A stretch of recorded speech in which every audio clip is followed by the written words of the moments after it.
All right, thanks everybody for coming. This talk's big data for web application security. We both work at Etsy. My name is Mike. I'm a senior software engineer on the security team at Etsy. It's my Twitter handle. Feel free to look at my Twitter feed at some time. How's it going, everybody? I'm Kyle. So the slides for this talk, I just posted them to Twitter about 5 minutes ago. So if you check out my Twitter feed, which is just my name, you can follow along on your own, use the slides for whatever you want. So that'll be a good time. So I want to talk a little bit about the agenda for today's talk. Hold on 1 second. There we go. Okay. So first, I'm going to give a little background about Hadoop, MapReduce, related technologies. Is anyone here, can I get a show of hands for how many people are familiar with how Hadoop and MapReduce work? All right, so a fair bit of people. So that'll be a pretty quick set of slides.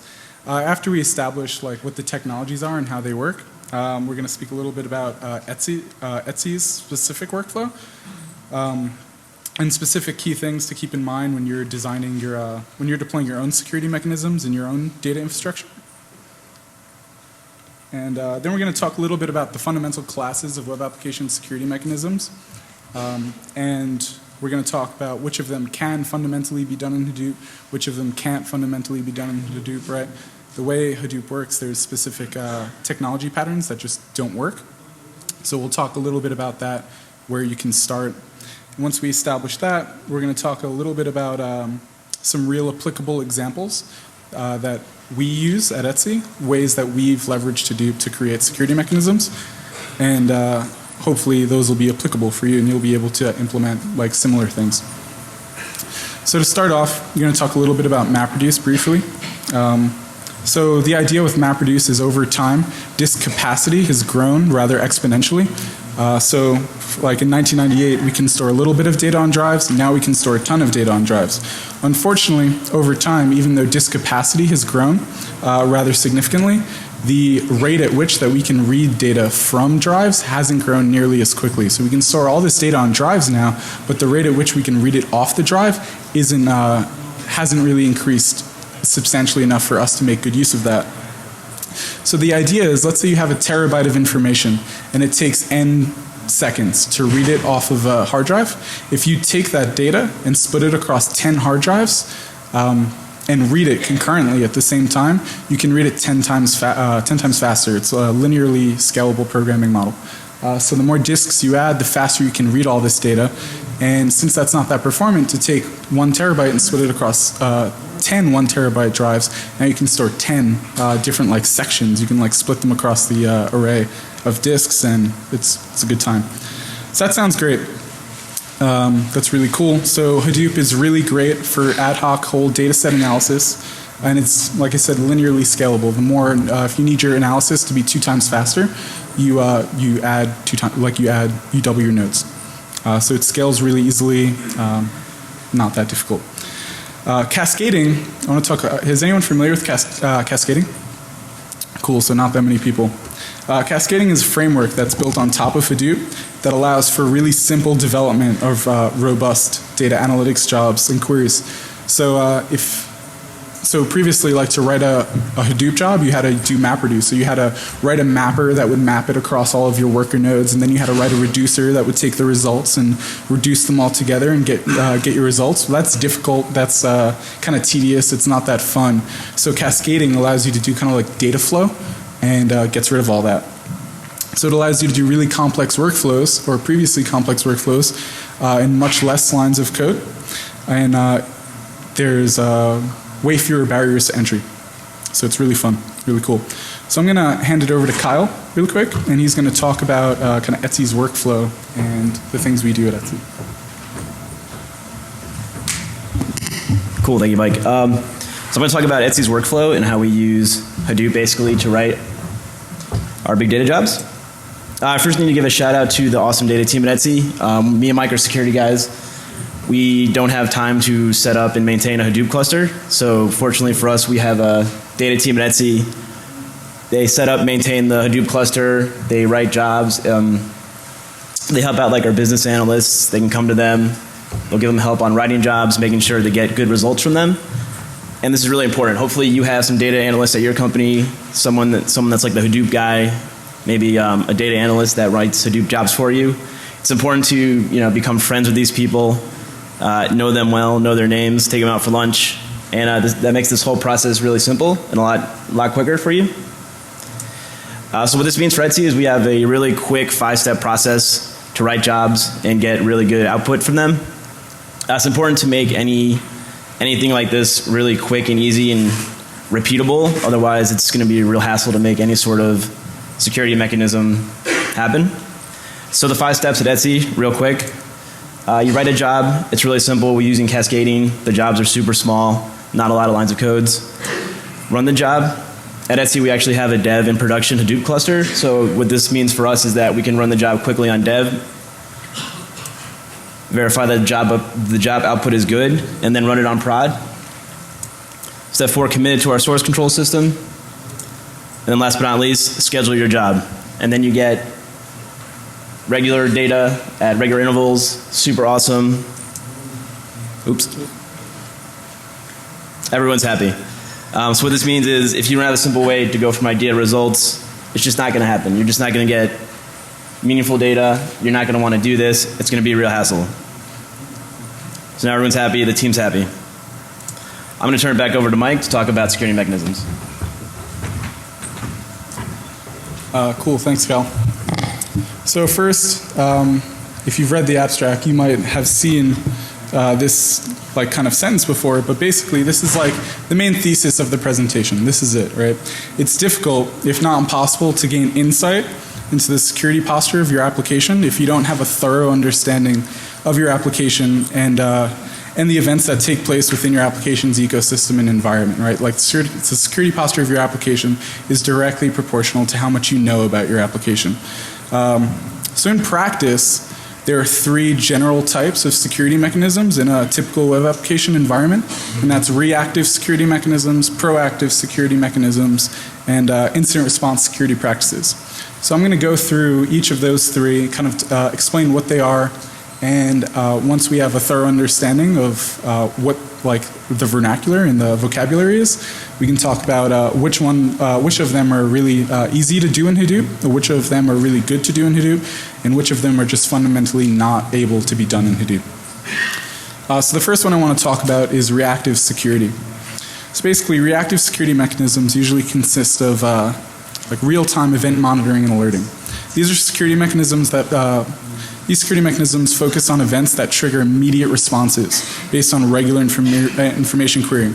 They're querying the same data and they're querying it often at extremely regular intervals, almost constant. In practice, some ways that we implement reactive security mechanisms are things like Splunk, right? I'm sure almost all of you are familiar with Splunk and use it regularly. It's great. It's awesome. We also use Graphite for anomaly detection, and we do that, we feed Graphite from StatsD. Are any of you familiar with Graphite and StatsD? Graphite and StatsD are really cool. Graphite's a way to display time series data, which is fed into it by StatsD, which is like a daemon for gathering statistics, which we litter in our code base. Whenever an event happens, we log a StatsD metric, and that'll say log the metric name and the time that it happened and whatever value you log for it. It could be just true, it could be whatever, and then it time series them over times. And in practice, we get really cool graphs that look like this. This is a set of graphs that we generated via StatsD and Graphite. And to generate one of those graphs takes us 3 lines of code because it's just really easy pluggable from Graphite. And it allows us to see how these critical metrics change in real time. For example, on this dashboard right here, we have logins, successful logins to failed logins, registrations, confirmations. We have tons of graph. At Etsy, we graph everything. If you've ever seen any of our operations talks, you'll know about just how much we graph things. So those are reactive security mechanisms, things you're doing now to respond to events that are happening now, right? The next kind of class of security mechanisms that I want to talk about are proactive security mechanisms. So proactive security mechanisms kind of aim to reduce attack surface or eliminate entire vulnerability classes. So these mechanisms are intended to improve the long-term security posture of the application rather than collect data about an ongoing attack or something that's happening right now. There are things we do now to protect us from compromise later. As an example, can I get a show of hands if you're familiar with content security policy? Right, so content security policy is kind of like depth for the web, right? It allows you to whitelist certain script sources and do lower your risk to cross-site scripting, right? You don't roll out content security policy because there's a huge like XSS attack going on in your application right now.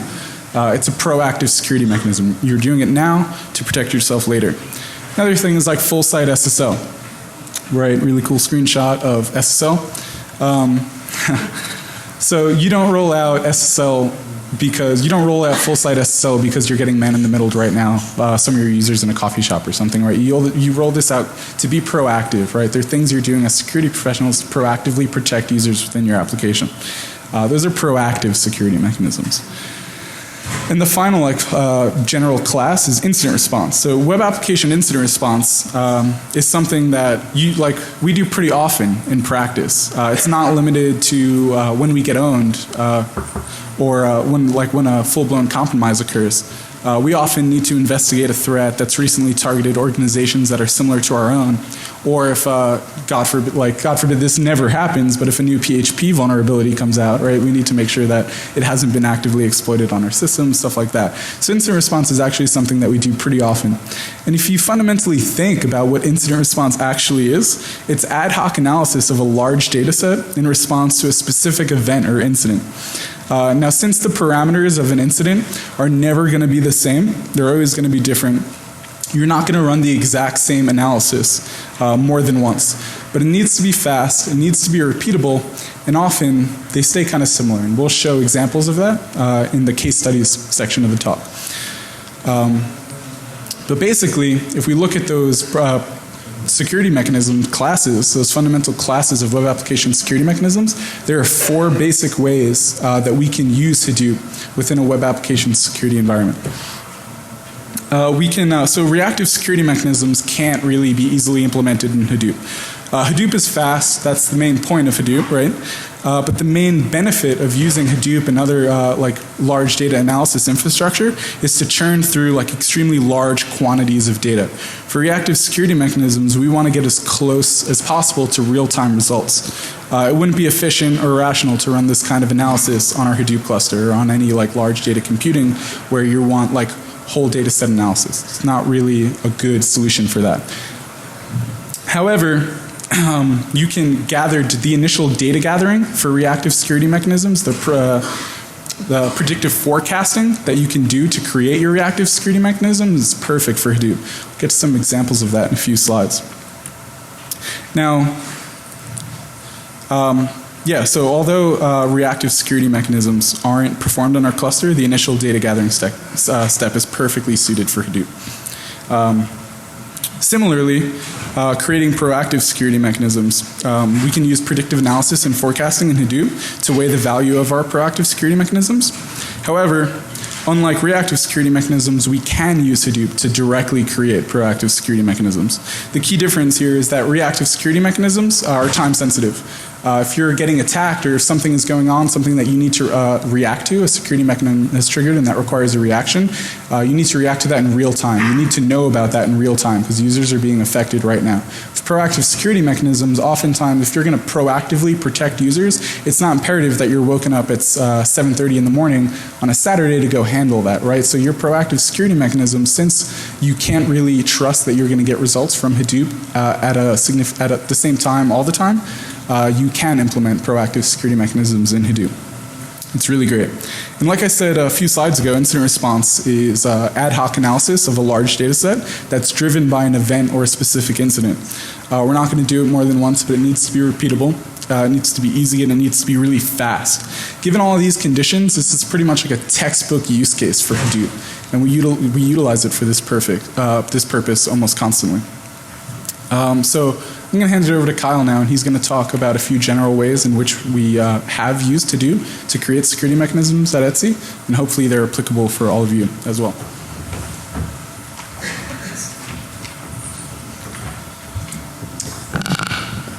All right, so I'm going to talk about how we use big data for reactive security first. At Etsy, anytime a request comes in, we usually do a quick analysis on the data we do a quick analysis on the parameters of that query. So we'll look for things like potential cross-site scripting, SQL injection. And then in the background, we'll do a call to statsd, which sends it to Graphite, and we have a bunch of logs on that.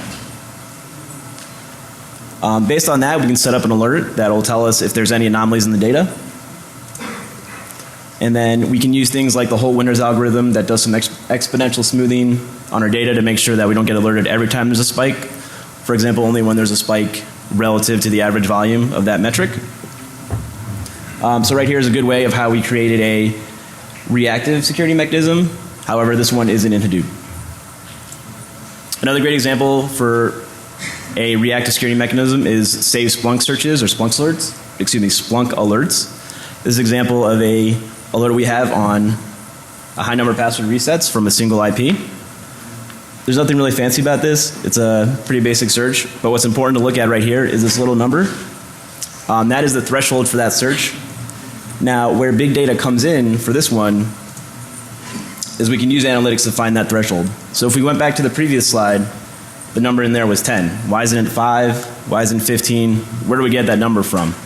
Well, originally, it was just us basically kind of changing that number by hand. If we got an alert, like Michael said, Sunday morning, you know, you're watching cartoons, that really sucks.